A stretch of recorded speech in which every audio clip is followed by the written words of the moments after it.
तण कशें उकडप, तेची बिया कशी तयार करप आनी कितले टेम्परेचर तांकां मेंटेन दवरूंक जाय, रुमान कितली ह्युमिडिटी जाय, ते सगळें प्रशिक्षण आमी बिहार कुसा युनिवर्सिटीसून आमी घेतला। मागीर हांगा गोंयान आमी फर्स्ट बॅच घातली, तिचो रिजल्ट इतलो बरो येयलो की आमी कितें तरी शिकला पळय तेचें आमकां सॅटिस्फॅक्शन मेळ्ळें। पयलीं तुमकां सांगता ऑस्टर मशरूमाचो, तेका तण लागता, नातर गव्हाचे तुमी स्ट्रॉ घेवं शकता, इवन आमी कात्याचेरूय हें करूं शकता, म्हणजे आमच्या गोंयान हांगासर कातो मेळटा न्हू, सो आमी कात्याचेरूय यूज करूं शकता, पण आमच्या तणाचो यूज बेस्ट जाता।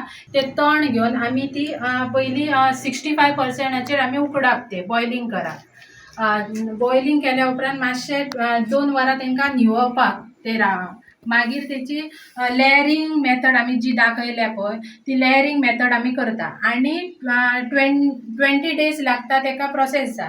फूल बॅग आमची जर व्हायट जाय ताका मायसोलियम म्हणटात, 20 दिसांनी तेंची फ्रुटींग येवपाक स्टार्ट जाता। ते ऑलमोस्ट 1 month आमकां मेळटा, पण फूल प्रोसेस मागीर परत करूची पडटा।